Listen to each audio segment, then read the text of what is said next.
அருட்பெருஞ்சோதி அருட்பெருஞ்சோதி தனிப்பெரும் கருணை அருட்பெருஞ்சோதி. எல்லா உயிர்களும் இன்புற்று வாழ்க, பல்லல் மலரடி வாழ்க வாழ்க, கொல்லா விரதம் குவளை எல்லாம் ஓங்குக, நல்லோர் நினைத்த நலம்பெறுக, நன்றி நினைத்த எல்லோரும் வாழ்க இசைந்து. உலக மக்களே, அறிவார்ந்த அன்பர்களே, ஆண்மநேய ஒருமைப்பாடுடைய அன்பர்களே, வல்லப்பமான கல்லிய திருவற்பாவிலிருந்து அருட்பெருஞ்சோதி ஆண்டவருடைய திருவிளையாடல்களை பார்த்து கொண்டிருக்கிறோம். அருட்பெருஞ்சோதி ஆண்டவர் இந்த பிரபஞ்சம் தோன்றிய காலத்திலிருந்தே ஏராளமான திருவிளையாடல்கள் செய்திருந்தாலும் கூட கலியுகத்தினுடைய கடைசி திருவிளையாடல் மிகவும் முக்கியத்துவம் வாய்ந்தது. காரணம், இந்த பிரபஞ்சம் தோன்றிய காலத்திலிருந்தே தோன்றிய இந்த 4 யுகங்களிலுமே கிரேதயுகம், திரேதயுகம், துவார யுகம், கலியுகம், இந்த 4 யுகங்களிலுமே தோன்றிய சமயங்களும் மதங்களும் மார்க்கங்களும் முடிவடைந்த பிறகு இந்த ஒளி யுகத்திலே, சதுர யுகத்திலே உலக மக்களுக்கென்று ஒரு ஆன்மீக மார்க்க வேண்டும் என்பதற்காக அருட்பெருஞ்சோதி ஆண்டவர் சுத்த சன்மார்க்கத்தை உருவாக்கி அதை தன் மகன் கையில் கொடுத்து ஒப்படைத்து இந்த உலக மக்களை எல்லாம் சுத்த சன்மார்க்கத்தில் இணைத்து உலக மக்கள் எல்லாம் வேறுபாடு இல்லாமல், முரண்பாடுகள் இல்லாமல், சண்டை சச்சரவுகள் இல்லாமல் இறைவன் ஒருவனே என்ற நிலையை ஏற்றுக்கொண்டு சமரசமாக வாழ வேண்டும் என்பதற்காகவே தன் அருளால் பெற்றெடுத்த ஒரு ஆண்மகனை செல்வப்பிள்ளை என்று பெயரிட்டு இந்த பூலோகத்திற்கு ஒரு தாயின் வழியாக வருவிக்க செய்தார் அருட்பெருஞ்சோதி ஆண்டவர். இந்த திருவிளையாடல் 1823ஆம் ஆண்டு தொடங்கி 30/1/1874ஆம் ஆண்டு வரை 51 ஆண்டுகள் இந்த திருவிளையாடல் நடந்து கொண்டிருக்கிறது. இந்த 51 ஆண்டு திருவிளையாடல்களையும் 8 ஆண்டுகளாக பிரித்து தனது மகனுக்கு எப்படியெல்லாம் அருளை கொடுத்தார் என்பதை தான் திருவற்பாவிலிருந்து 1ஆம் திருமுறையிலிருந்து 6ஆம் திருமுறை வரைக்கும் நாம் ஒவ்வொரு பாடலில் இருந்தும் அந்த விளக்கங்களை பார்த்து கொண்டிருக்கிறோம். அருட்பெருஞ்சோதி ஆண்டவர் தன் மகனை வருவிக்க விட்ட பிறகு 1ஆம் ஆண்டிலிருந்து 8 ஆண்டுகள் வரையிலும் தன் மகனுக்கு எந்த விதமான ஒரு நிலையையும் கொடுக்காமல் இருந்து கொண்டிருக்கிறார். ஒரு தாயின் கருவறையிலே இருக்கும்போது அங்கே நடந்த திருவிளையாடல்களை எல்லாம் நாம் ஏற்கனவே பார்த்து விட்டோம்.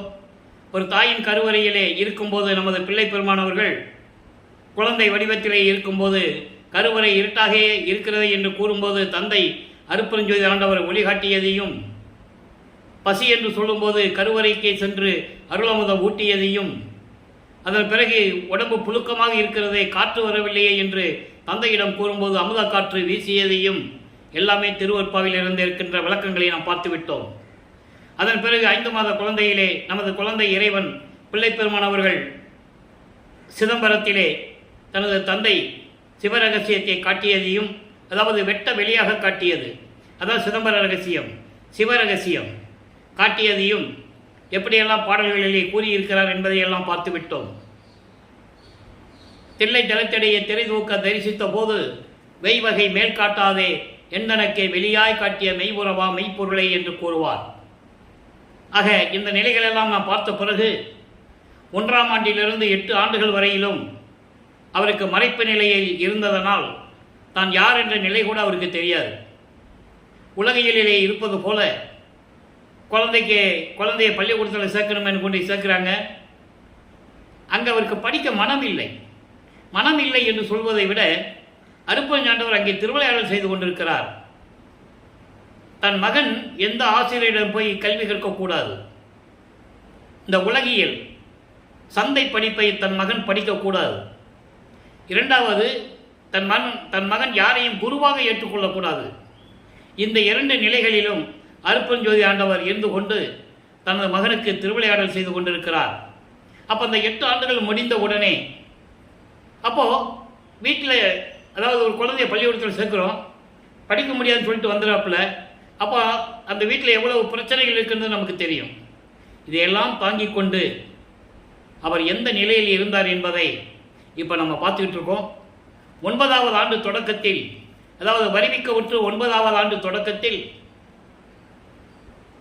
தன் மகன் முன் தோன்றி, இப்போ நல்லா கவனிக்கணும், இப்போ சமயங்களும் மார்க்கங்களும் மதங்களும் சூழ்ந்திருந்த காலகட்டங்களில் நமது பிள்ளை பெருமானவர்கள் வருவிக்க உற்றார்.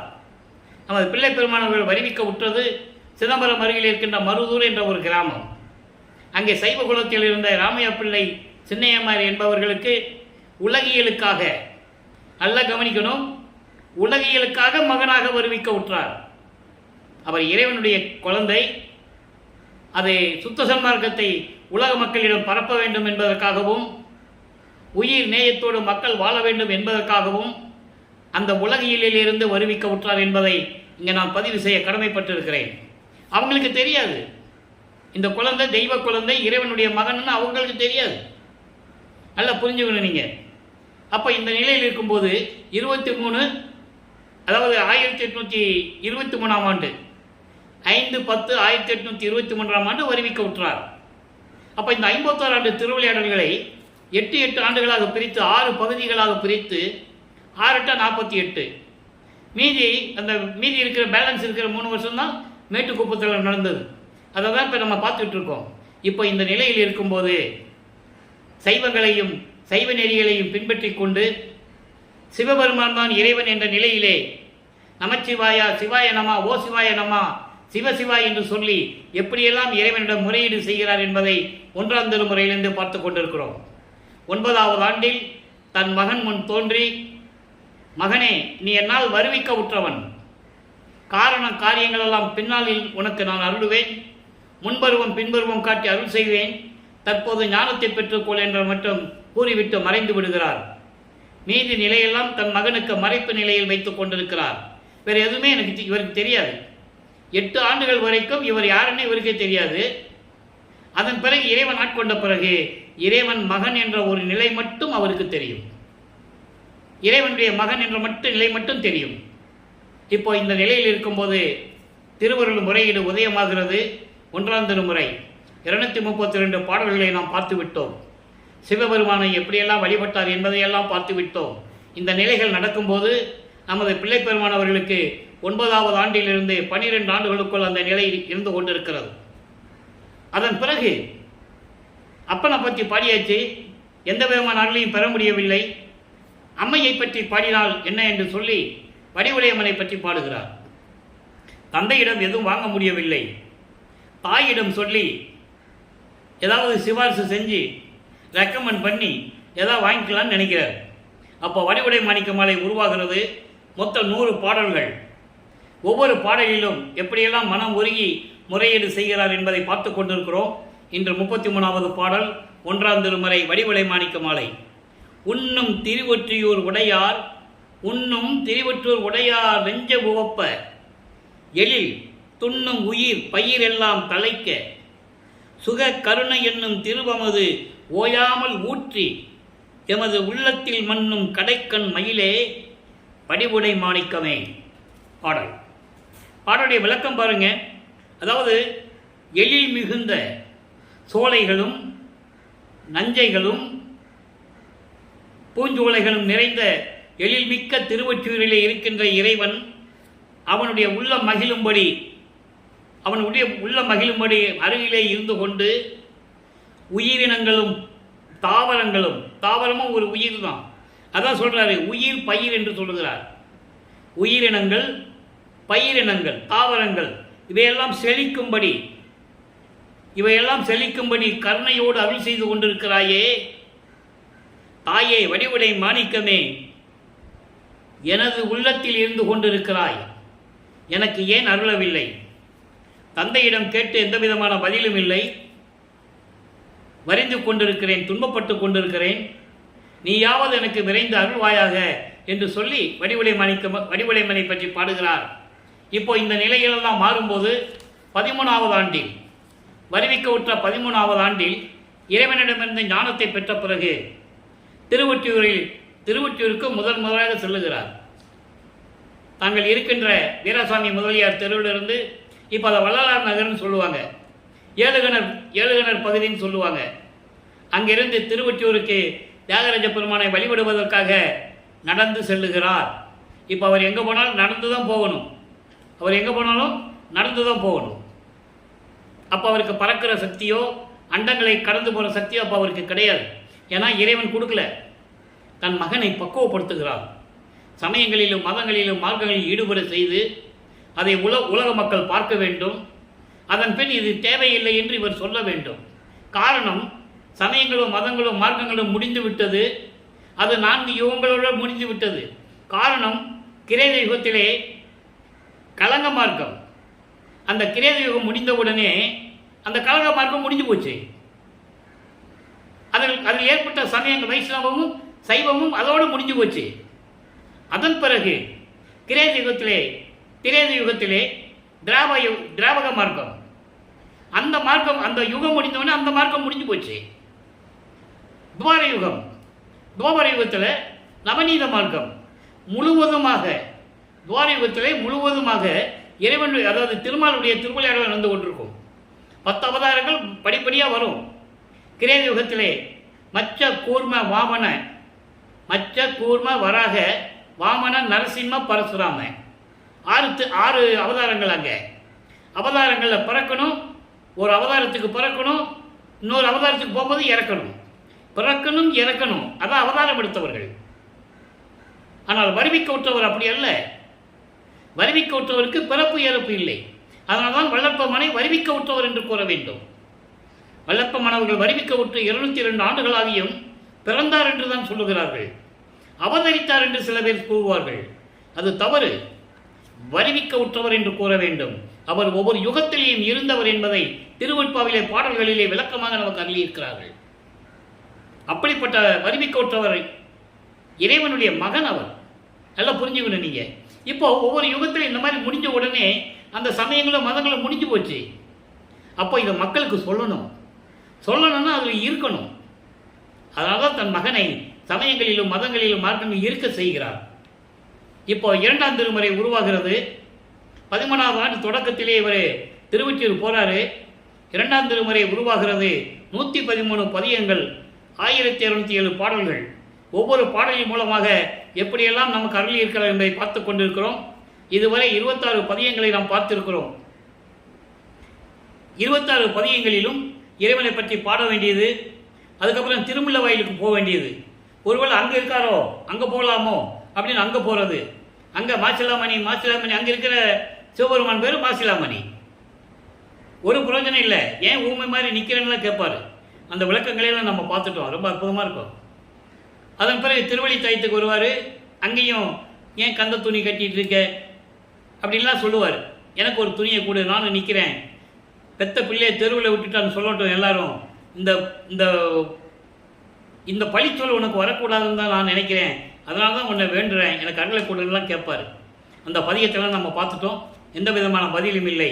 இப்போது சிகாமணி மாலை என்ற பதிகத்திலே 2வது பாடலை பார்க்க போகிறோம்.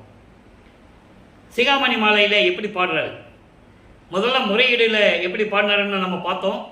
வடிவுடை மாணிக்க மாலை இப்போ பார்த்துக்கிட்டு இருக்கோம். சிகாமணி மாலையில் எப்படி மனம் உருகி பாடுகிறார் என்பதை பார்க்க போகிறோம். அதன் பிறகு சுத்த சன்மார்க்கத்தை பெற்ற பிறகு எப்படி அருப்பஞ்சாண்டவர் தான் இறைவன் என்ற நிலையை கூறுவார் என்பதையும் பார்க்க போகிறோம்.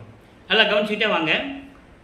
பொய்யே புலம்பி புழுத்தலை நாயின் புறத்தில் உற்றேன், மெய்யே உரைக்கும் நின் நண்பர்தம் சார்பை விரும்புகிறேன், பையேல் அரவணையேன் பிழை நோக்கி பாராமுகம் நீ செய்யேன், வைத்தியநாதா அமரர் சிகாமணியே. இது பாடல். இதனுடைய பொருள் பாருங்க. சிகாமணியே, வைத்தியநாதா, என் இறைவனே, என்னை வருவிக்க செய்துவிட்டு இந்த பூலோகத்திலே ஒரு தாயின் வழியாக என்னை வருவிக்க செய்துவிட்டு நான் பொய்களையே சொல்லி புலம்பிக் கொண்டு துன்பப்பட்டு கொண்டிருக்கிறேன், ஊர் சுற்றி கொண்டிருக்கிறேன். உனக்கு தெரியும், உண்மையாகவே, அதாவது உண்மையே பேசும் உனது அடியார்களிடம் சேர்க்கையை, கூட்டுறவை நான் விரும்புவதில்லை. உன் அடியார்களிடம் கூட நான் சேர்ந்து இருப்பதில்லை. காரணம், என் மனம் ஒரு நிலையில் இல்லை. விஷமுடைய பாம்பு போல மனதிலே வஞ்சகத்தை வைத்துக்கொண்டு திரிந்து கொண்டிருக்கிறேன். அப்படிப்பட்ட என்னை நீ என்ன செய்ய வேண்டும்? நான் செய்த தவறுகளை எல்லாம் நீ மன்னித்து அருளி இருக்க வேண்டும்.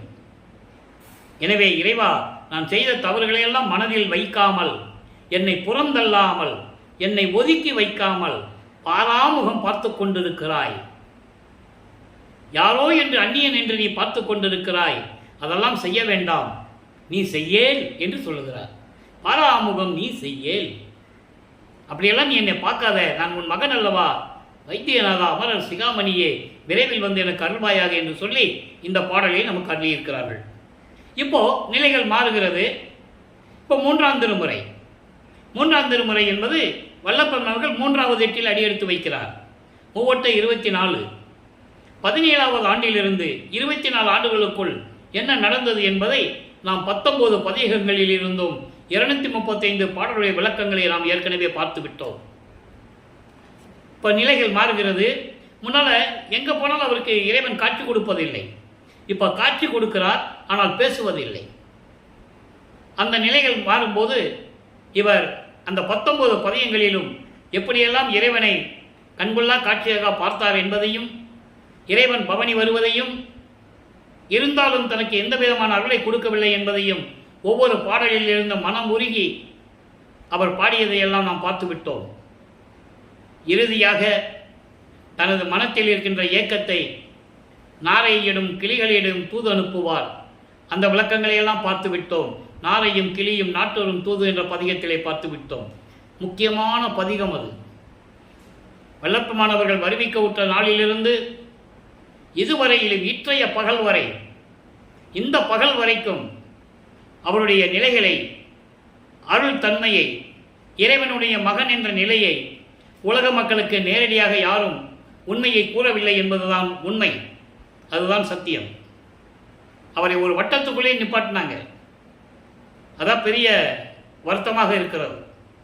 அப்போ இந்த நிலையில் இருக்கும்போது 3ஆம் திருமுறையிலே எப்படி சிவபெருமான் இவரை பார்த்து திருவழியாக ஓடியதையும், இவர் பின்னால் ஓடி அவர் ஓட்டத்தை பிடிக்க முடியலை என்று சொன்னதையும், அங்கே இருந்த மக்கள், கூடியிருந்த மக்கள் எப்படியெல்லாம் அவரை ஏளனமாக பேசினார்கள் என்பதையும், எப்படியெல்லாம் கிண்டல் செய்தார்கள் என்பதையும், அதற்கு பதில் இவர் எப்படியெல்லாம் பதில் கூறினார் என்பதையெல்லாம், அந்த விளக்கங்களை எல்லாம் நாம் பார்த்து விட்டோம்.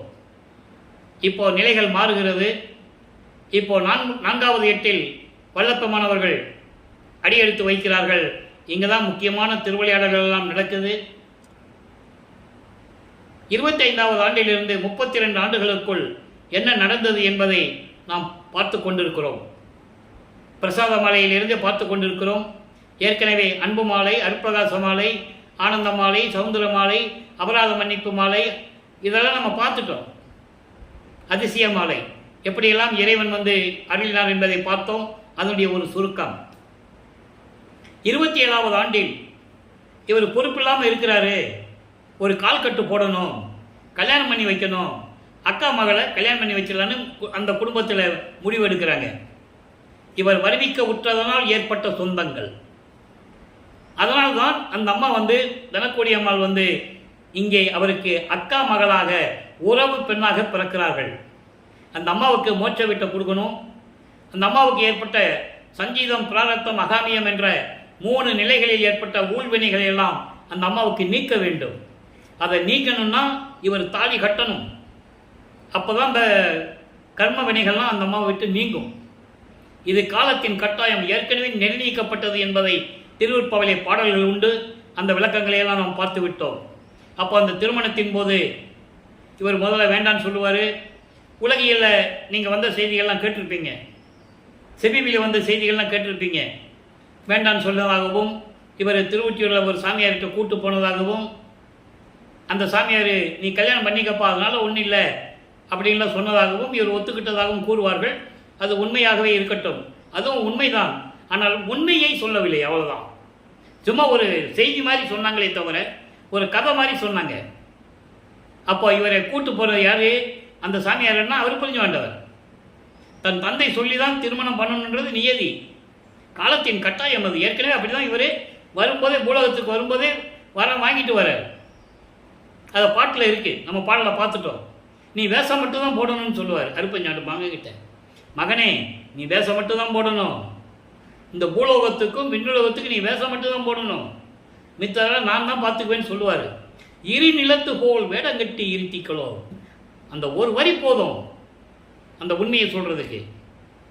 திருமால் வணங்கும் பதத்துவா யான் உன் சிறுவன் என்றேன்னு சொல்லுவார் அந்த பாட்டில். எல்லாருமே வணங்கக்கூடிய இறைவன் அருட்பெருஞ்சோதி ஆண்டவர். அப்போ அந்த நிலையில் இருக்கும்போது இவர் அந்த பெண்ணிற்கு, அந்த அம்மையாருக்கு தாலி கட்டி விமோசனத்தை காட்டுகிறார், மோட்ச வீட்டை காட்டி அந்த நிலையை அதோடு முடிக்கிறார். நல்லா புரிஞ்சுக்கணும். அப்போது அந்த நிலைகள்லாம் மாறிய பிறகு இப்போ ஒரு உலகப்பற்றை விட வேண்டும். அப்போ இப்போ சுத்த சன்மார்க்கம் இருக்குது அவருக்கு தெரியும், அருட்பெருஞ்சோதியார் தான் இறைவனும் தெரியும். இவர் சமயங்களிலும் மதங்களிலும் மார்க்கங்களில் இருக்கும்போது பல ரூபங்களிலே அருட்பெருஞ்சோதியார் அவருக்கு காட்சி கொடுத்திருப்பார். அந்த ஒவ்வொரு ரூபத்திலையும் ஒவ்வொரு வடிவத்திலையும் எப்படி வந்து தனக்கு அன்பை கொடுத்தார் என்பதை இப்போ பிரசாத மாலையில பார்க்க போகிறோம். அதற்கு முன்னாலேயே அருட்பிரகாச மாலையிலே 100 பாடல்களிலே எப்படி இறைவன் வந்து அருளை கொடுத்தார் என்பதை கூறியிருப்பார். அதையும் பார்த்து விட்டோம். எப்படின்னா, இனிமே எங்கேயும் போகக்கூடாது, போய் எந்த விதமான பிரயோஜனம் இல்லை, காலு தான் வலிக்குது, இது வரைக்கும் இறைவன் வந்து அருளை கொடுக்கவில்லை சொல்லி இருந்த இடத்துல கதவு பூட்டி தாப்பா போட்டார். அப்போ அருட்பெருஞ்சோதியார் வருகிறார்.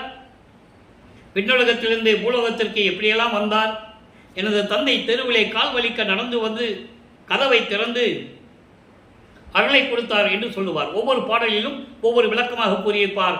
அதையெல்லாம் பார்த்து விட்டோம். இந்த நிலைகள்லாம் மாறிய பிறகு இப்போ சுத்த சன்மார்க்கத்தை வாங்க போகணும். அப்போ இவர் சமயங்களையும் மதங்களில் மார்க்கங்களில் கூறப்பட்ட அந்த சங்கற்ப விகற்பங்களை விட வேண்டும். முக்கிய தடைகள், சுத்த சன்மார்க்கத்தின் முக்கிய தடைகள் சமயங்கள், மதங்கள், மார்க்கங்கள். அப்போ திருநீர் பூசுவதை நிறுத்தணும், உத்திராட்ச மாலை தூக்கி வெளியே போட்டுடணும், இருக்கக்கூடாது. ஏன்னா அவர் சொல்றாரு, திருநீரை பூசுவது என்பது சைவ சமயத்தின் அடையாளம். நான் சைவ சமயத்தில் இருக்கும்போது பூசினேன். உத்திராட்ச மாலை போட்டுகிறது சைவ சமயத்தின் அடையாளம். நான் சைவ சமயத்தில் இருக்கும்போது போட்டு கொண்டிருந்தேன். சுத்த சன்மார்க்கத்தை வாங்கப் போகிறேன் என் தந்தையிடம், இனிமேல் இது தேவையில்லை என்று பாடல்களிலே கூறியிருக்கிறார். அதே நேரத்தில் அந்த உண்மையை உலக மக்களுக்கு விளக்க வேண்டும். அதுதான் பிரசாத மாலையிலே நாம் பார்த்து கொண்டிருக்கிறோம். நல்ல கவனிங்க. இப்போ சமயங்களையும் மதங்களையும் மார்க்கங்களையும் உடனவர் இறைவனே மகன்கிட்ட வந்து திருநீர் வேண்டான்னு சொல்லுவார். அதற்கு பதிலாக ஒவ்வொரு பூ கொடுப்பார். அரிமணப்பூ, சுடர் மணப்பூ, இப்படியெல்லாம் ஒவ்வொரு பூவை சொல்லுவார். அந்த ஒவ்வொரு பூவும் என்ன அருளை கொண்டது என்பதை இப்போ பாடலில் நம்ம பார்க்க போகிறோம். முதல்ல பிரவண தேகத்தை சொன்னார். ரெண்டாவது சுத்த தேகம், ஞான தேகம், தத்துவங்களை கடத்தல், தத்துவங்களுடைய விளக்கங்கள், சாகா கல்வி, இதெல்லாம் நம்ம பார்த்துட்டோம். இப்போ அந்தங்கள், அந்தங்களை பற்றி கடப்பது, அந்தங்களை விட வேண்டும். 6 அந்தங்கள்: கலாந்தம், யோகாந்தம், போதாந்தம், நாதாந்தம், சித்தாந்தம், வேதாந்தம். இந்த 6 அந்தங்களையும் கடக்க வேண்டும். கடக்க வேண்டும் என்பது அதை ஒதுக்கிடணும். காரணம், அதெல்லாம் சைவ சமயங்களை சார்ந்தது. சுத்த சன்மார்க்கத்துக்கு எந்த அந்தங்களும் கிடையாது. நல்லா புரிஞ்சுக்கணும். ஏன்னா ஏன் சொல்றாருன்னா, சைவ சித்தாந்தம், வேதாந்தம், வேதாந்தம் என்பது முற்றிலுமாக சைவ சமயத்துக்கு புறம்பானது. அவங்கெல்லாம் வேதாந்தம், ரிக் வேதம், யசுர் வேதம், சாம வேதம், அதர்வன வேதம், 4 வேதங்களும் சிவனை பற்றி பாடியதல்ல. பிரம்மனையும் இந்திரனையும் சிறு தெய்வ வழிபாடுகளையும் யோக நிலைகளையும் கூறுவதுதான் வேதங்கள். அந்த விளக்கத்தை நம்ம ஒவ்வொரு பாடலிருந்து பார்த்துட்டு இருக்கோம். சமயம் வரும்போது அதெல்லாம் வரும்போது விளக்கம் நான் கொடுத்துருக்கேன். சித்தாந்தம், சைவ சித்தாந்தம். யோகாந்தம், யோக நிலையில் சமயங்களிலும் மதங்களிலும் இருக்கும்போது யோக நிலையில் இருப்பார்கள். சுத்த சன்மார்க்கத்துக்கு யோக நிலை இல்லை என்பதை நான் பதிவு செய்ய கடமைப்பட்டிருக்கிறேன். யோக நிலை என்பது சமயங்களையும் மதங்களையும் சார்ந்தது என்பதை வல்லப்பெருமான் தெளிவாக கூறியிருக்கிறார்கள். ஆக இந்த யோக நிலை, கலாந்தம், கலைகளுடைய முடிவு, இந்த வேதங்களும் ஆகம நூல்களும் கூறப்பட்ட முடிவுகளின் மேல் இருப்பது கலாந்தம். யோகாந்தம் என்பது யோக நிலையில் இருக்கின்ற முடிவு. நாதாந்தம், நாதாந்தம் என்பது ஒளி நிலைகளை கடந்தது. ஒளி என்பது இங்கே சவுண்டு, அந்த ஒளி என்பது லைட்டு. விந்து, நாதம், பரவிந்து, பரநாதம் சொல்லுவாங்க. புரியுதா உங்களுக்கு? அப்போ இந்த நிலையில் இருக்கும்போது நாதாந்தம் வேற, வேதாந்தம் வேதங்களுடைய நிலைகள். அடுத்து சித்தாந்தம், சைவ சித்தாந்தம். சைவ சித்தாந்தம் என்பது சமயங்களை சார்ந்தது. 3 பிரிவுகளாக சொல்வார்கள்: பதி, பசு, பாசம். பதி என்பது இறைவன், பசு என்பது மலம் சொல்லப்பட்ட உயிர், மலங்கள் சொல்லப்பட்ட உயிர். இந்த பசு மலங்கள் சொல்லப்பட்ட உயிர் இருக்குதே, ஆன்மா, அதை மலங்களை நீக்குவதற்காக தந்திரமாக பதியோடு போய் கலந்துக்கும். பதியும் ஏற்றுக்கொள்ளுவார், அந்த ஆன்மாவை சுத்தப்படுத்த வேண்டும் என்பதற்காக. அதனால்தான் இறைவனுக்கு, அதாவது சிவபெருமானுக்கு பசுபதி என்ற ஒரு பெயரும் உண்டு. பாசம் என்பது பற்றுகள், பற்றுகள் தலைகள் என்று சொல்லுவார். தலைகளை நீரில் இருந்தால் தான் செழிப்பாக இருக்கும், வெளியே தூக்கி போட்டு காஞ்சி காற்றுல பறந்துடும். அதே மாதிரி ஒரு கிணத்துல பார்த்தீங்கன்னா தண்ணி மேலே பச்சை கலரில் பாசம் மணந்துருக்கும். அந்த பாசம் வந்து உண்மை நிலையை மறைச்சிருக்கும். ஒரு கள்ளத்துக்கு போடுங்க, அது விலகி போகும், உள்ள சுத்தமான நீர் இருக்கும். கொஞ்ச நேரம் கழிச்சு பார்த்தீங்கன்னா திருப்பி வந்து மூடிக்கும். அதுதான் பாசம். ஆக இப்படி 3 நிலைகளிலே சித்தாந்தங்கள் உண்டு. ஆக இந்த அந்தங்கள் கலாந்தம், யோகாந்தம், போதாந்தம். போதாந்தம் என்பது அறிவுகளுக்கு முடிவான நிலை. அப்போ சமயங்களில் இருந்தால் இந்த போதாந்தம் வந்து அறிவோடு தான் நிற்கும், ஞானத்தோடு நிற்கும். புரிஞ்சுக்கணும். சுத்த சன்மார்க்கத்துக்கு வரும்போது அது மெஞ்ஞானமாக மாறிடும். அப்போ இந்த அந்தங்களை எல்லாம் கடக்கணும். அதுக்கு இந்த பாடலை சொல்கிறாரு, நல்லா கவனிச்சுட்டே வரணும். இவ்வளவு விளக்கங்கள் இருக்கிறது. திருவருட்பா வந்து சாதாரணமானதல்ல. எல்லா நிலைகளையும், பிரபஞ்சத்தின் உண்மைகளையும், இதற்கு முன்னால் பிரபஞ்சத்தில் என்னென்ன நடந்தது, எப்படியெல்லாம் நடந்தது என்ற உண்மை நிலைகளை நமது இறைவன் வல்லப்பமானவர்கள் தெளிவாக அருளியிருக்கிறார்கள். அதுதான் திருவருட்பா. இறைவனால் இயற்றப்பட்டது. சிறப்பு அம்சமே அதான். மிச்சதான் யாரோ சொல்லி யாரோ எழுதியிருப்பாங்க, இறைவனை போற்றி போற்றி பாடியிருப்பாங்க, முத்தி அடைஞ்சிருப்பாங்க, ஜீவசமாதி அடைஞ்சிருப்பாங்க, எல்லாம் உண்டு. மரணமில்லா பெருவாழ்வில் யார் இருந்தது? அதுதானே சுத்த சன்மார்க்கம். இப்போ பாருங்க, பிரசாத மாலையில் என்ன சொல், அன்பர்களே, விளக்கம் பேசணும்னா பேசிட்டே இருக்கலாம், மணிக்கணக்கில் விளக்கம் தரலாம். ஆனால் இறைவனுடைய திருவிளையாடல் சொல்லணும். அதுதான் வள்ளலார் கொள்கை. இந்த வள்ளலார் கொள்கையுடைய முக்கியமான ஒரு பணி. தெல்லமுதம் அணைய ஒரு திருவுருவம் தாங்கி, தெளிய அமுதம் போன்று பளிச்சென்று சொல்லுவாங்கல்ல, பளிங்கு மாதிரி, பளிங்கு கல் மாதிரி பளிச்சென்று சொல்லுவாங்கல்ல, அந்த மாதிரி ஒரு உருவம் எடுத்து சிறியேன் முன் எழுந்தருளி, இந்த மகன் முன் எழுந்தருளி செழும் மணப்பூ அளித்தாய். செழும் மணப்பூ, செழும் மணப்பூ என்பது அந்தங்களை எப்படி கடக்க வேண்டும், அந்தங்களுடைய நிலைகள் என்ன, அந்த விளக்கங்களை சொல்லுவது. கலாந்தம், யோகாந்தம், போதாந்தம், நாதாந்தம், வேதாந்தம், சித்தாந்தம், இப்படியெல்லாம் செழுப்பு மணி அளித்தாய். இப்போ திருநீர் கொடுக்கல. உள் அமுதமாகிய நின் திருக்குறிப்பேது உணரேன். நீ எனக்கு எதுக்காக இந்த விளக்கம் எனக்கு தரேன்றது எனக்கு தெரியல. நல்லா புரிஞ்சுக்கணும். இன்னும் அவர் சுத்த சன்மார்க்கத்தை வாங்கலை. அதுக்கு முன் நடவடிக்கையாக மகனுக்கு வந்து அருளை கொடுக்குறார். அந்தங்களை எப்படி கடக்கணும், அதனுடைய விளக்கங்கள் என்ன அப்படின்றது மகனுக்கு கொடுக்குறார். உடையவனே உடையவனே உலகு உணரா ஒளியே, என்னை உடையவனே உலகமெல்லாம் உணர முடியாத நிலையில் இருக்கின்ற அருப்பெருஞ்சோதியே. இப்போதான் சொல்கிறாரு. இதுக்கு முன்னால் என்ன சொல்லுவார்? சிவபெருமானு, தியாகராஜ பெருமானு, நடராஜன், சொக்கநாதன், மாசிலாமணி, இப்படி தான் சொல்லுவார். கழுத்தில் பாம்பை வச்சிருக்க, கங்கையை வச்சிருக்க, பிரசந்தனை சூடியிருக்க, அப்படிலாம் சொல்லுவார். இப்போது நிலைகள் மாறுது. இப்போ சுத்த சன்மார்க்கத்தை வாங்க போகணும். அப்போ இந்த நிலையில் இருக்கும்போது இறைவனை கொள்கிறார். இறைவனை சொல்லுகிறார், உணரா ஒளியே கள்ளமில்லா அறிவாகி. நல்லா பண்ணிக்கணும். கள்ளமில்லா அறிவாகி போதாந்தத்தை சொல்றாரு. அதாவது குற்றமில்லாத அறிவு என்பது ஒரு ஞானம். அறிவுக்கு அறிவாகி, அறிவுக்கு அறிவாகி மெஞ்ஞானம். அப்போ இந்த ஞானத்தை கடந்து போகணும். அப்போ இந்த போதாந்தத்தை கடந்து போகணும்.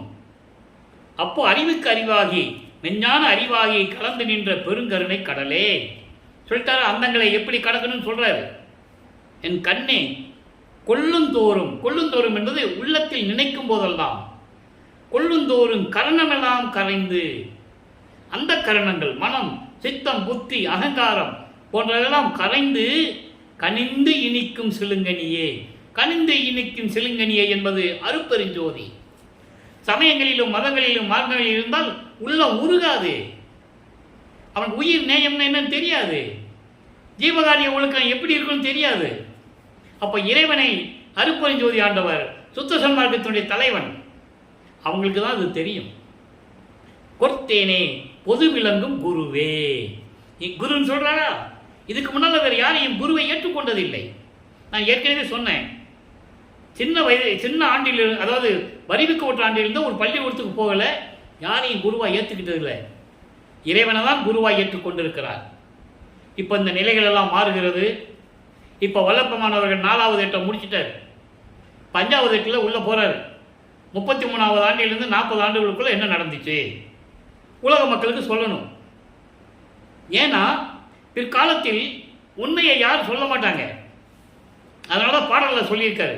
அது போல தான் நடந்துகிட்டு இருக்கு. இப்போ 202 வருஷமாக வல்லப்பமார்கள் வருவிக்க விட்டு 202 வருஷம் முடிஞ்சிடுச்சு. இப்போ 203வது ஆண்டில் இருக்கோம். யார் வல்லப்பவனை பற்றி உண்மை நிலைகளை கூறியதென்றால் ஒன்றுமே இல்லை, யாரும் சொல்லலை. சும்மா ஒரு அவுட்லைன் மட்டும் சொன்னாங்க. அவரை ஒரு வட்டத்துக்குள்ளே நிப்பாட்டிட்டாங்க. தமிழ் துறவி என்று சொன்னார்கள், பிறந்தார் என்று சொன்னார்கள், எழுத்தாளர் என்று சொன்னார்கள், சீர்திருத்தவாதி என்று சொன்னார்கள், புரட்சியாளர்கள் என்று கூட சொன்னார்கள். அவர் என்ன புரட்சியாளர் என்று கூட சொன்னார்கள். இதெல்லாம் யார் செய்கிறது? கட்சி தலைவர்கள் செய்கிறது. இவங்க தான் செஞ்சுட்டு இருப்பாங்க. இறைவன் அப்படி செய்யணும்னு அவசியம் இல்லையா? இறைவன் அப்படியே சொல்கிறதே இல்லை. அதனால தான் இவர் சொல்கிறார். இப்போ நடராஜபதி மாலையிலே நம்ம உள்ளே வரப்போகிறோம். இந்த சுத்த சன்மார்க்கத்தை வாங்குறதுக்கு எப்படி போனார்ன்றதை பாடலில் சொன்னார்ன்றதை நம்ம பார்த்துட்டோம். இது ஒரு முக்கியமான விஷயம் நீங்கள் பார்க்கணும் மக்களே. அதாவது இவர் திருப்பால் இருக்கின்ற உண்மையை சொல்லியிருந்தாலே போதும், மக்களுக்கு புரிஞ்சிருப்பாங்க. அவரே சொல்கிறாரு, நான் தத்துவங்களை கடந்து போனேன், அந்தங்களை கடந்து போனேன், நான் பறந்து போய்கிட்டே இருக்கிறேன்னு சொல்லுவார். அது மக்கள்கிட்ட சொல்லணும் இல்லை, அதுக்காக தானே திருவிழா கொடுத்தது. தத்துவங்களை தனித்தனியாக கடந்தேன், தத்துவாதீதங்களில் சித்தியல் முழுவதும் தெரிந்தேன், அவை மேல் சிவநிலையை தெரிந்திட சென்றேன். அப்போ எங்கே போனார்? அப்போ அண்டங்களை கடந்து, அந்தங்களை கடந்து, தத்துவங்களை கடந்து, சரியை கிரிய யோகம் என்ற 12 நிலைகளை கடந்து சுத்த சன்மார்க்கத்தை வாங்க போகிறார். அதை அனுபவ மாலையிலே பாடலில் பார்க்க போகிறோம். இருந்தாலும் அந்த விளக்கத்தை நான் தர கடமைப்பட்டிருக்கிறேன். சரிய நிலை 4, கிரிய நிலை 4, தனி யோக நிலை 4 ஒன்று ஒன்றாய் கண்டறிந்தேன். அது யார்? அது என்னது? முன்னாங்க 12 சமயங்களிலும் மதங்களிலும் மார்க்கங்களில் இருக்கும்போது இந்த சரியே கிரிய இந்த யோக நிலை இது 4 நான் பார்த்துட்டேன். அதுக்கடுத்து சொல்லுவார், உரிய சிவ ஞான ஒளியால், அருள் ஒளியால், ஞான நிலையை அருள் ஒளியால் 4ஐயும் ஒன்று ஒன்றாய் அறிந்தேன். அது என்னது? ஞான சரியை, ஞான கிரியை, ஞானத்தில் யோகம், ஞானத்தில் ஞானம். இது எப்போ கிடைச்சது? சுத்த சன்மார்க்கத்தை பெற்ற பிறகு. அந்த பாடலில் கடைசியில் சொல்லுவார், அந்தங்களையும் கடந்தேன்னு சொல்லுவார். அதில் அரிய சிவ அனுபவத்தில் அந்த அந்தங்களையும் கடந்தேன்னு சொல்லுவார். அதை தான் இங்கே செழுமண பூ கொடுத்தது. பிரசாத மாலையில் செழுமண பூ கொடுத்தது அந்த அந்தங்களை கடப்பது தான். கடைசியில் சொல்லுவார், சுத்த சன்மார்க்கத்தை பெற்றேன், பெரிய சிவ அனுபவத்தால் சுத்த சன்மார்க்கம் பெற்றேன், இரவாமை உற்றேன் கான் தோழின்னு சொன்னார். ஏன் இரவாமை உற்றேன்னு சொன்னார்? சுத்த சன்மார்க்கத்தை பெற்றுவிட்டால் அவங்களுக்கு மரணமில்லா பெருவாழ்வு. அதைத்தான் ஞானசரியில் சொன்னாரே, உலகீர் மரணமில்லா பெருவாழ்வில் வாழ்ந்திடலாம் கண்டீர். தெளிவாக சொன்னாரா? அப்போ இந்த நிலையில் இருக்கும்போது சுத்த சன்மார்க்கத்தை வாங்குறதுக்கு போறாரு. அங்கே தேவர்கள்லாம் கூட்டமாக நிற்கிறாங்க. இவர் அப்போ தான் முதல்ல போறாரு. அப்போ வல்லப்பமானர்கள் வருவிக்க விட்டு 33 ஆண்டுகள் ஆகுது. அப்போ தான் முதல்ல அங்கே போறாரு சுத்த சன்மார்க்கத்தை வாங்குறதுக்கு. அப்போ மகன் தந்தையை வரவேற்று சிங்காசனத்திலே அமர வைத்து எப்படியெல்லாம் மணிமணி சூட்டுகிறார் என்பதையும், சுத்த சன்மார்க்கத்தை கொடுத்து சாகா கல்வியை எப்படி கற்றுக் கொடுத்தார் என்பதை விளக்கத்தை எல்லாம் நாம் பார்த்து விட்டோம். உங்களுக்கு வேணும்னா நம்ம பதிவில் நீங்கள் எப்போ வேணாலும் பார்த்துக்கலாம். இதுக்கு முன்னால் போட்ட பதிவுகளெல்லாம் அந்த விளக்கங்கள் இருக்குது. அப்போது சுத்த சன்மார்க்கத்தை பெற்றுக்கொண்டு நேராக பூலோகத்திற்கு திரும்பி வருகிறார் நமது பிள்ளை பெருமானவர்கள். அங்கே கருங்குழியிலே உறைவிடமாக இருந்து கொண்டிருக்கிறார். 9 ஆண்டுகள் அங்கே இருக்கிறார். அந்த 9 ஆண்டுகளில் என்ன நடந்தது என்பதை பாடல் மூலமாக நாம் ஏற்கனவே பார்த்து விட்டோம். இப்போ வல்லப்பமானவர்கள் 6வது எட்டில் இருந்து கொண்டிருக்கிறார்.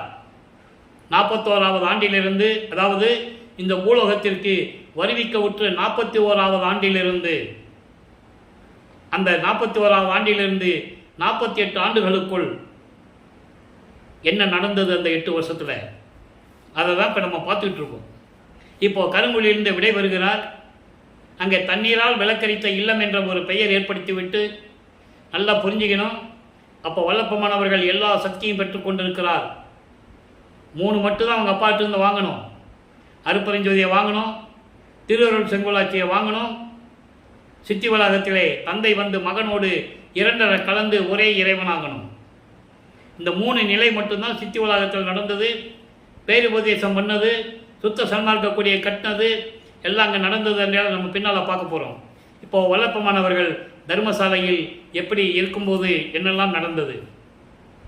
ஒரே நாளில் தர்மசாலையை நிறுவி 23/5/1867 தர்மசாலையை நிறுவி அன்றே அணை அடுப்பை மூட்டி உணவை சமைத்து பசியோடு வருகின்றவர்களுக்கு பசியாற்றி கொண்டிருக்கிறார், பசியை போக்கிக் கொண்டிருக்கிறார் நமது இறைவன் வல்லப்பமானவர்கள்.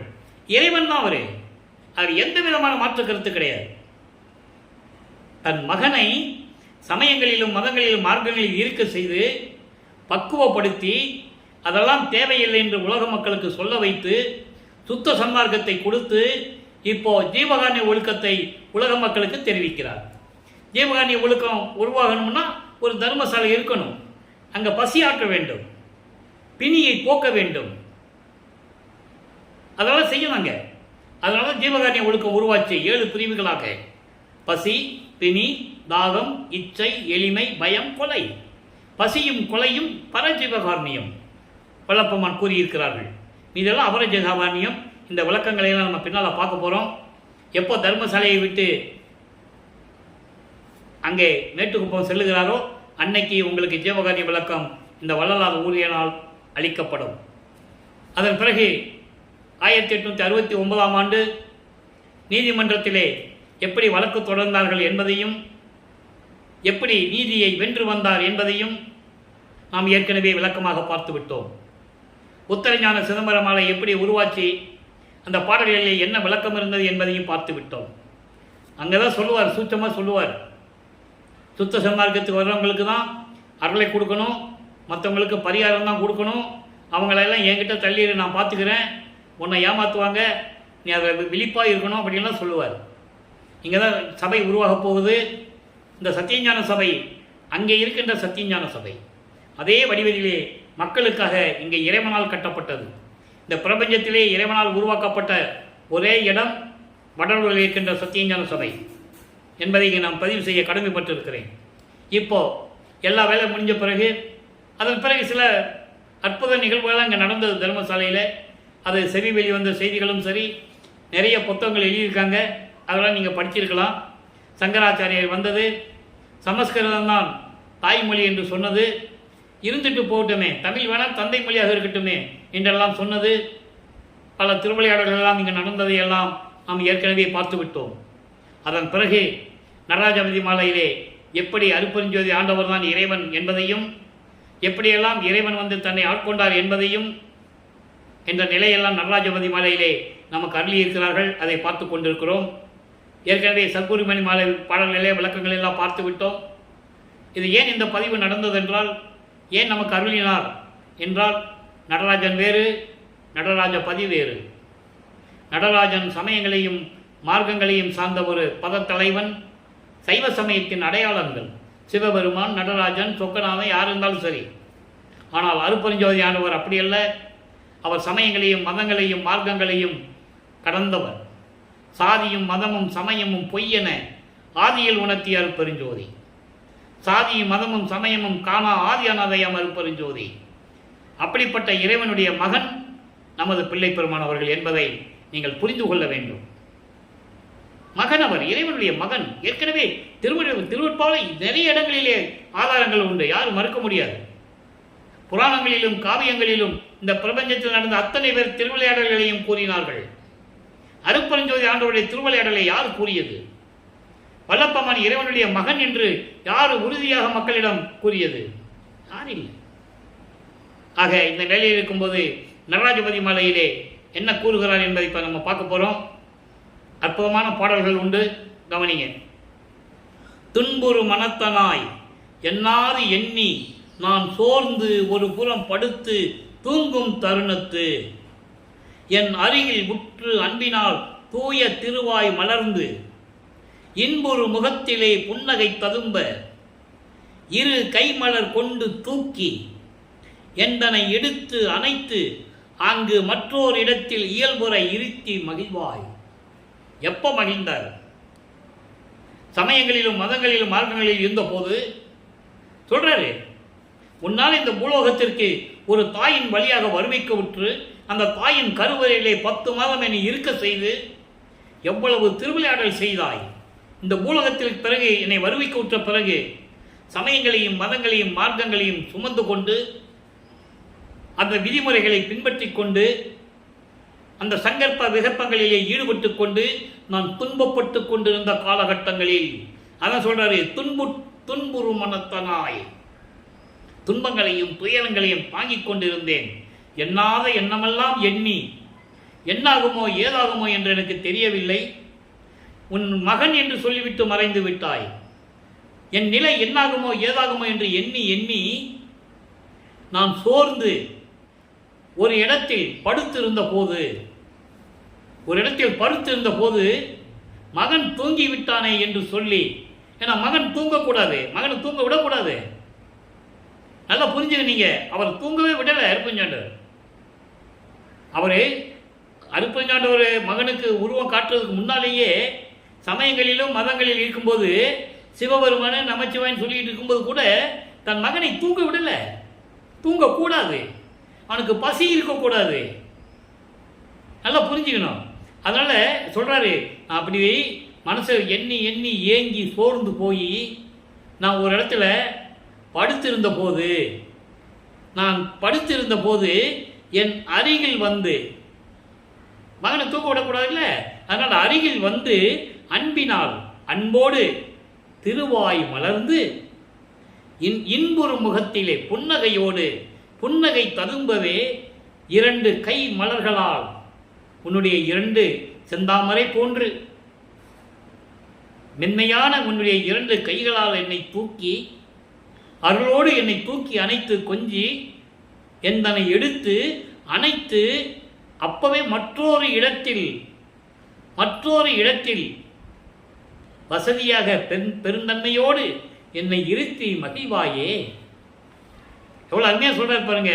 அப்புறம் தந்தையும் மகனும் எப்படி கொஞ்சம் விளையாண்டு இருப்பாங்க. சொல்லிட்டு சொல்றாரு, இப்போ சுத்த சன்மார்க்கத்தை பெற்ற பிறகு வன்பரு பெருங்கருணை அமுதளித்து, அங்க இப்ப சொன்னது வேற, மகனை தூங்க விடக்கூடாதுன்றதுக்காக அப்போ செஞ்சது. சுத்த சன்மார்க்கத்தை பெற்ற பிறகு அன்பர்களே, இதை ஏன் ஒவ்வொரு பாடல் மூலமாக நான் திருவிளையாடலை கூறிக்கொண்டிருக்கிறேன் என்றால், உண்மை உலக மக்களுக்கு தெரிய வேண்டும். திருவருட்பாவினுடைய உண்மை நிலை மக்களுக்கு தெரிய வேண்டும். நானும் ஒரு கதை மாதிரி சொல்லிட்டு போயிடலாம், 2 ஜோக்கு சொல்லி ஒரு கதையை சொல்லி இதான் திருவிளையாடல் சொல்லிட்டு போயிடலாம். அப்படி அல்ல. திருவருட்பாவின் சிறப்பை, எப்படியெல்லாம் மகனிடம் திருவிளையாடல் நடந்தது என்பதை உண்மையாகவே மக்களுக்கு தெரியப்படுத்த வேண்டும். இப்ப சொல்றாரு பாருங்க, சுத்த சன்மார்க்கத்தை பெற்ற பிறகு அப்போ நான் தூங்கிட்டு இருக்கும்போது என்ன பண்ணேன், மகன் தூங்கக்கூடாதுன்னு சொல்லி தூக்கி எடுத்து கொஞ்சம் குழாவி ஒரு இடத்துல வச்சிருவேன். ஆனா இப்போ சுத்த சன்மார்க்கத்தை பெற்ற பிறகு வன்பரு பெருங்கருணை அமுதளித்து, பெருங்கருணை அமுது என்னது? சுத்த சன்மார்க்கம், தீமைகள் இல்லாத குற்றம் இல்லாத சுத்த சன்மார்க்கம். சுத்த சன்மார்க்கம் இருந்தால்தான் கருணை இருக்கும். அதான் சொல்ற, பெருங்கருணை அமுதளித்து சுத்த சன்மார்க்கத்தை கொடுத்து இடர் நீக்கி துன்பங்களை நீக்கி வைத்த நின் தயவை வந்தோ, உன்னுடைய தயவையும் உன்னுடைய கருணையையும் நான் எப்படி சொல்லுவது? வல்லலே, அருப்பரஞ்சோதியே, என் தந்தையே, உள்ளுந்தோறும் நான் நினைக்கும் போதெல்லாம் உள் அகமெல்லாம் உள்ளமும் உயிரும் எல்லாம் இன்ப வாரி அமுது ஊறி. இன்ப வாரி என்பது கடல், பேரின்பன் பொருள். பேரின்பமான கடல் என்பது பேரின்பமாக அந்த அமுது என் உள்ளத்திலே ஊறி ஊறி துன்பம் அற எல்லா துன்பங்களையும் நீக்கி மேற்கொண்டு பொங்கி ததும்பும் இசுகவண்ணம் என் புகழுவேன். எனவே அன்பர்களே, சமயங்களிலும் மதங்களிலும் மார்க்கங்களில் இருக்கும்போது நடந்த திருவிளையாடலை சொல்லிட்டார். சுத்த சன்மார்க்கத்துக்கு வந்த பிறகு திருவிளையாடலையும் சொல்லிட்டார். சொல்லிட்டு துரிய வெளி நடு நின்ற பெரிய பொருளே அருப்பெருஞ்சோதி நடராஜ பதியை. இந்த அருப்பெருஞ்சோதி நடராஜ பதி வரி தான் ரொம்ப முக்கியம். ஏன்னா இது எப்படியாவது இவங்க மக்களை ஏமாத்திட்டு இருப்பாங்கன்னு அவருக்கு இறைவனுக்கு தெரியும். சிதம்பரத்தோட நடராஜனே இவர் ஒன்று தான் சொல்லிட்டு இருப்பாங்கன்னு தெரியும். அது மாதிரி இது வரைக்கும் சொல்லிட்டு இருக்காங்க. அப்படி சொல்லிக்கிட்டு இருந்தால் ஒரு வாதத்துக்கே எடுத்துக்குவோம், ஒரு உதாரணமாக எடுத்துக்குவோம். 2 ஒன்று தானே வச்சுக்குவோமே. 1 இல்லை, 2 ஒன்று கிடையாது. ஆனால் 1 இருக்கிறதா வச்சுக்குவோம். சிதம்பரத்தில் போய் மகாமந்திரம் சொல்ல முடியுமா? அருப்பெருஞ்சோதினே சொல்ல முடியாது. நீ வள்ளலாரை பற்றி அங்கே பேச முடியாது. இப்போ எப்படி ஒன்றாகும்? அங்கே இருக்கிறவங்க தீட்சிதர்கள்லாம் வடலூருக்கு வருவாங்களா? வரமாட்டாங்க. ஆனால் இவங்க தான் போயிட்டு மெச்சிக்கிட்டு சொல்லுவாங்க, நான் சிதம்பரம் போயிட்டு வந்தேன். அதான் சொல்கிறாரு, ஒத்தாரையும் இழிந்தாரையும் நேர்கண்டு உவக்க. உத்தரஞான சிதம்பரம் மலையில் சொல்லுவார். வேஷம் போட்டு வருவான், அவனை ஓரங்கட்டுன்றார். பாட்டு இருக்கு, யாரும் மறுக்க முடியாது. அவனை ஓரங்கட்டு, நான் பரிகாரம் கொடுத்துட்றேன், நீ பார்த்துக்கோ. எவன் வேஷம் போட்டு வரான்னு நீ பார்த்துக்கோ, மற்றதெல்லாம் நான் கவனிச்சுக்கிடுவேன்னு சொல்லுவார். மகன்கிட்ட அறிவுறுத்துகிறார். அதான் உத்தரஞான சிதம்பரம் மாலை. சுத்த சன்மார்க்கனா என்ன என்ற நிலையை கூறுவது. ஆக இப்படியெல்லாம் இருக்கும்போது தனி நடராஜபதின்னு சொல்லிட்டாரா? நடராஜனுக்கும் அருப்பெருஞ்சோதிக்கும் சம்பந்தம் இல்லை. அதை நீங்கள் முதல்ல புரிஞ்சுக்கணும். இப்போ அம்பலவாணர் வருகையில் ஒரு பாடல் நல்லா கவனிக்கணும். எளிமையாக சொல்லுவார். அச்சம் தவிர்த்து என்னை ஆட்கொண்டு அருளிய அந்தனரே இங்கு வாரீர். அந்தனர் என்பது அருப்பெருஞ்சோதி, இறைவன். அருப்பெருஞ்சோதி இங்கு வாரீர். தர்மசாலையில் இருந்து கூப்பிடுறாரு, இங்க வா. அச்சம் தவிர்த்து என்னை ஆட்கொண்டு அருளிய. ஏன் அச்சம் தவிர்த்துன்னு சொன்னார்? அதுக்கு சூட்சமமான விளக்கம் இருக்கு, இந்த பாடல்களில் உண்டு. அச்சம் என்பது, இப்போ 5 தொழில்களை செய்யக்கூடிய பதத்தலைவர்கள் 5 பேர் இருந்தாங்க. பிரம்மன், திருமால், ருத்திரன், மகேஸ்வரன், சதாசிவம். இப்போ அவங்களுக்கு ஆயுள் காலம் முடிஞ்சு செயலற்று போய் இறைவனுடைய திருவடியிலே இருக்கிறாங்க. எந்த வேலையும் கிடையாது அவங்களுக்கு. அப்போ இந்த 5 தொழில்களையும் வாங்கி மகன்கிட்ட கொடுக்குறாரு. 5 பேர் செஞ்ச தொழிலை ஒரு ஆள் செய்ய சொன்னால் எப்படி இருக்கும்? ஒரு சின்ன பயம் வரதான் செய்யும், இயற்கை. அதுக்கு அவர் என்ன சொல்றாரு? நீ பயப்படாத மகனே, நான் தான் உன்னோடு இருக்கிறேனே, உன்னுள் இருக்கின்றேன், நீ பயப்படாதே அப்படின்னு சொல்ற. அதான் அச்சம் தவிர்த்து. அந்த அச்சம் தான். அச்சம் தவிர்த்து என்னை ஆட்கொண்டாய் நான் உன் அடைக்கலமே என்று கூறுவார். எதில்? அடைக்கலம் புகுதல ஒரு பதிகத்தில் 6ஆம் திருமுறையில் 10வது பாட்டில் சொல்லுவார். பிச்சன் கவரி நிலற்றி அசைத்திட மால் யானை பிடரின் மேல் நித்தம் பவனி வருகின்ற நிபுணர் எல்லாம் தொழுது ஏத்த. எல்லாம் இவரை வணங்குறாங்க. அப்போ அவருக்கு பயம் வரதானே செய்யும். திருமாலு, பிரம்மன், ருத்திரிலிருந்து, வானவர்களிருந்து, முனிவர்களிருந்து, ரிஷிகளிலிருந்து, லட்சுமியிலிருந்து, சரஸ்வதியிலிருந்து எல்லாம் இவரை வந்து காலில் விழுந்து வணங்குறாங்க. எங்க? சித்தி வளாகத்தில்.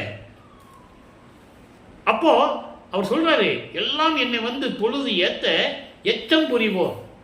மிச்சம் இருக்கிறவங்க, கீழே இருக்கிறவங்க, நவநிலை தலைவர்கள், நவக்கூட்ட தலைவர்கள், இவங்களை என்ன பண்றாங்க? அவங்களும் என்னை தொழுது ஏத்த என் அச்சம் தவிர்த்து என்னை ஆட்கொண்டறிய நான் உன் அடைக்கலமே என்று கூறுவார்.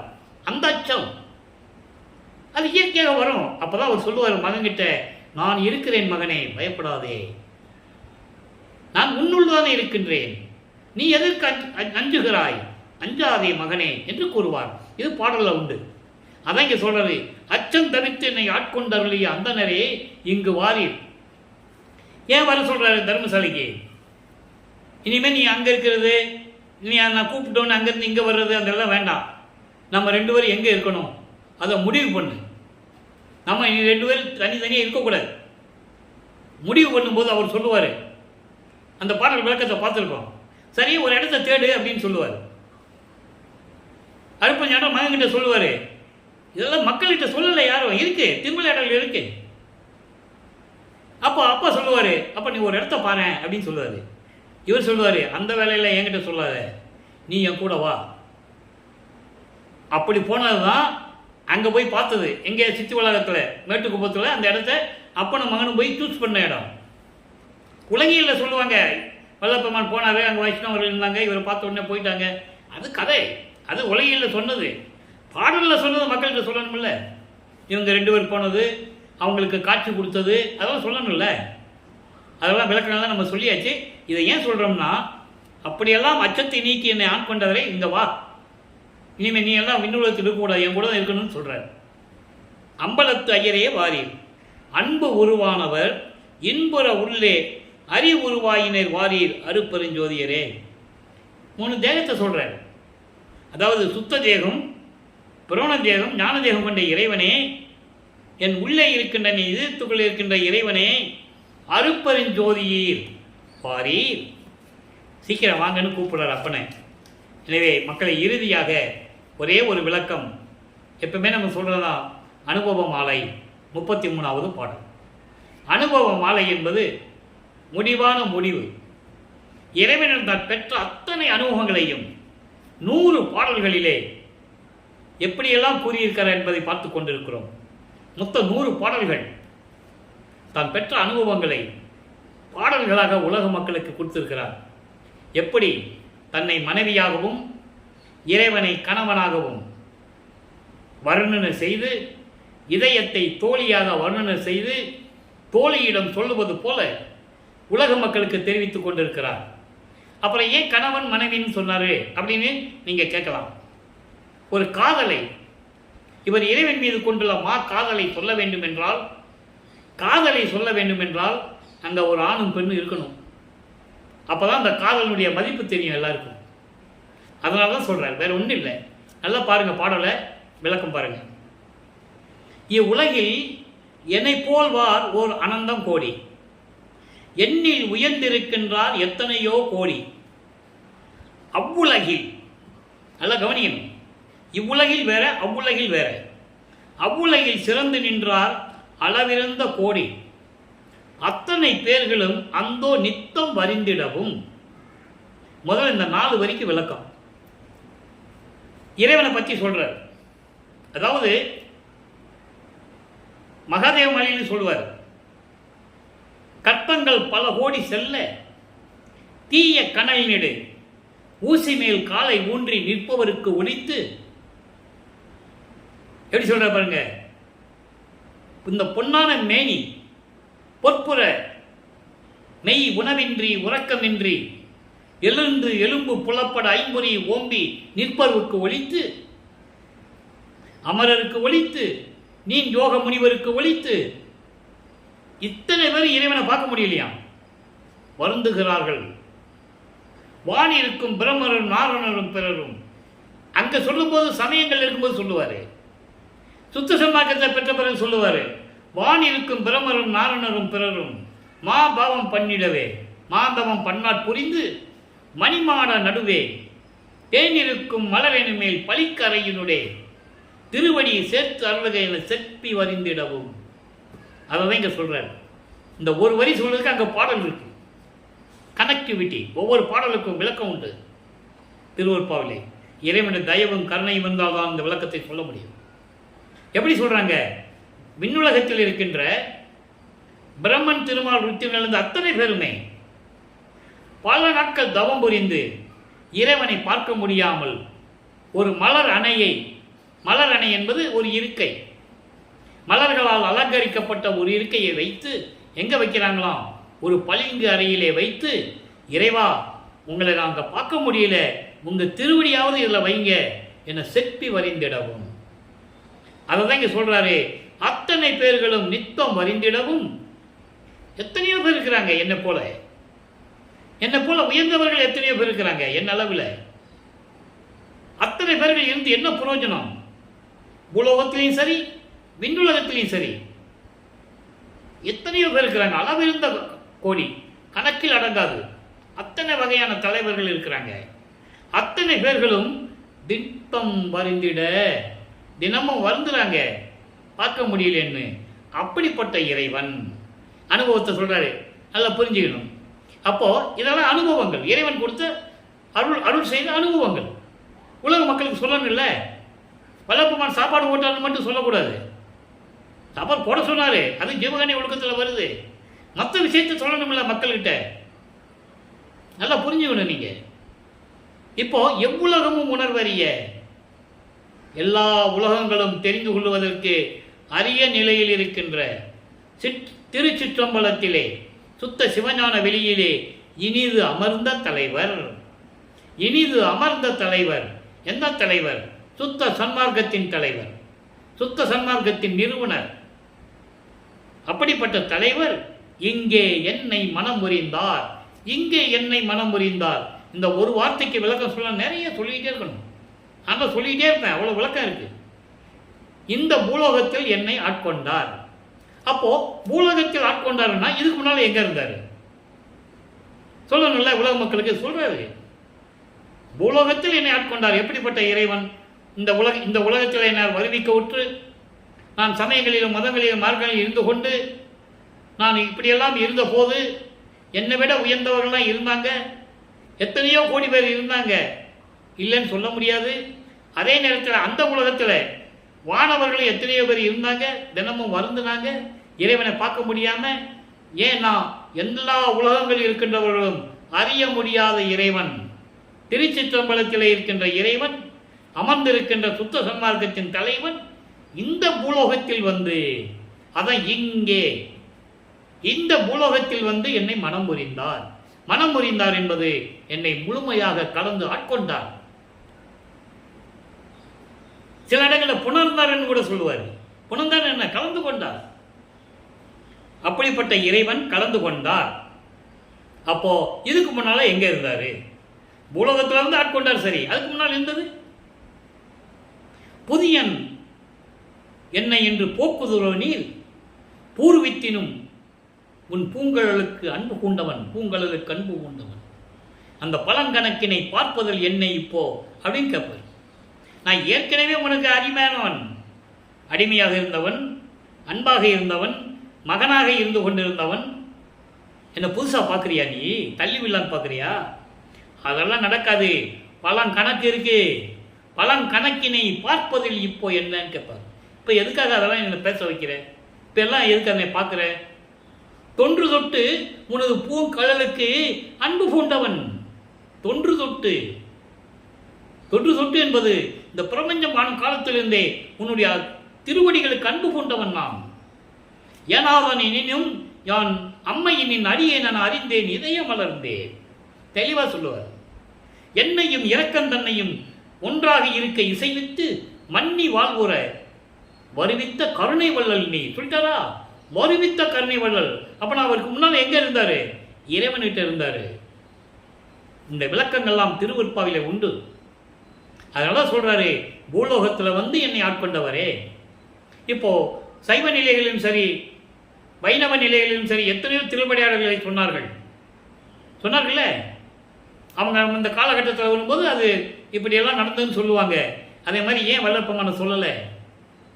பிரிந்த தனது சக்தியோடு 51 ஆண்டுகள் பிரிந்திருந்த சக்தியோடு 51 ஆண்டில் 30/1/1874 இரவு 12 மணிக்கு அருப்பெருஞ்சோதி ஆண்டவர் தன் பிரிந்த சக்தியோடு தன் பிரிந்த மகனோடு இணைகிறார். அதுக்கு என்ன சொல்லிட்டாங்க? கதவை சாத்திட்டு மறைஞ்சு எங்கேயோ போயிட்டாரு. முடிஞ்சு போச்சு. கதவை சாத்திட்டு மறைஞ்சு போயிட்டாரு. அதை விட ஒரு மேலே படி போய் கூட இந்த முதல் மாணாக்கர் என்று சொல்லப்பட்ட அன்பர்களே, இதை சொல்லுவதற்கு எனக்கு எந்த விதமான பயமும் இல்லை. உண்மை அதுதான். வேலாயுதம் அவர்கள் இதுக்கு மேலே ஒளிப்பை என்ன சொல்லிட்டாரு? வல்லப்பம்மன் இங்கே இல்லை, ஐரோப்பிய நாடுகளுக்கும் ரஷ்யாவுக்கும் வேலை செய்ய போயிட்டாரு, உலக சமாதானத்துக்காக வேலை செய்ய போயிட்டாருன்ட்டார் அவர். அப்புறம் இங்கே இருக்கிறவங்க எப்படி நம்புவாங்க? எப்படி சொல்லியிருக்கணும்? இறைவன் எல்லா இடத்திலும் இருக்கிறார் வள்ளல் பெருமான். அப்படி சொல்லியிருந்தாலும் கூட ஏற்றுக்கொள்ளக்கூடியது. இதை நான் சொல்ல வேண்டிய கடமைப்பட்டிருக்கிறேன். அதனால தான் சொல்கிறேன். யாரும் மறுக்க முடியாது. ஆதாரங்கள் உண்டு. கல்வெட்டிலே போட்டு வச்சிருக்காங்க சித்தி உலகத்தில். நீங்கள் போனால் போய் படிச்சுக்கலாம். வேலாயுதம் சொன்னதை நீங்கள் போய் படிச்சுக்கலாம்.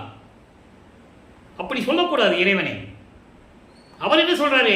சித்தி உலகத்தில் தான் நான் இருக்கேன், இங்கே இருந்துட்டு தான் பிரபஞ்சத்தை இயக்குறேன்னு சொல்றாரு. சாமி எனது துரை, என் உயிர் நாயனார், என் உயிர் நாயகனார் என்று நான் இருக்கும் இடத்தில் வந்து அமர்கின்றார். முடிஞ்சு போச்சா?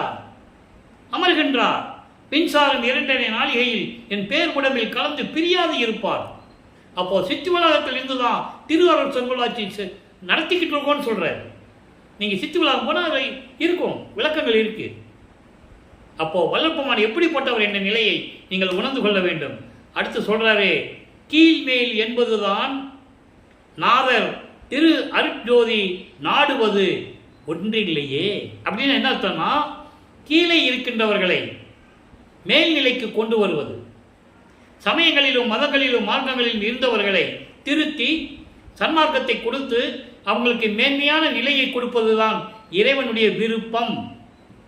திரு அருள்ஜோதி நாடுவது, அருட்பெருஞ்சோதி ஆண்டவர் விரும்புவது கீழே இருக்கின்ற மக்களை கொண்டு வந்து சமயங்களிலும் மதங்களிலும் மார்க்கங்களில் சேர்ந்த மக்களை திருத்தி உலக மக்களை இது தேவையில்லை என்று சொல்லி சுத்த சன்மார்க்கத்தை கொடுத்து அவர்களுக்கு மேன்மையான நிலையை கொடுப்பது அருட்பெருஞ்சோதி ஆண்டவருடைய விருப்பம். வேற ஒண்ணுமே இல்லை, ஒன்றில்லையே. தன்னுடைய அனுபவத்தை அவ்வளவு தெளிவாக கூறியிருக்கிறார் வல்லற்பெருமான் அவர்கள் என்பதை இங்கே நான் சுட்டிக்காட்ட விரும்புகின்றேன். எனவே அன்பர்களே, இன்று பார்த்த திருவிளையாடல் பதிவை நீங்கள் பார்த்திருப்பீர்கள். இப்படியெல்லாம் திருவிளையாடல் செய்து கொண்டிருந்த இறைவன் அருட்பெருஞ்சோதி ஆண்டவர் வல்லற்பெருமானை தன் மகனை எப்படியெல்லாம் ஆட்கொண்டார் என்பதை எல்லாம் பார்த்து விட்டோம்.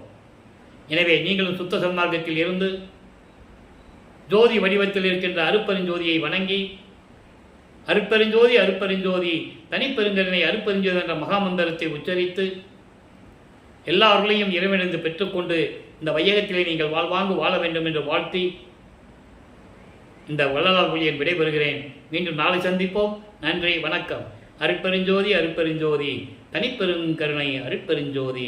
நாளையும் இறைவனுடைய திருவிளையாடல் தொடரும். கண்டு மகிழ்ந்து இறைவனுடைய அருளை பெற்றுக்கொள்ளுங்கள்.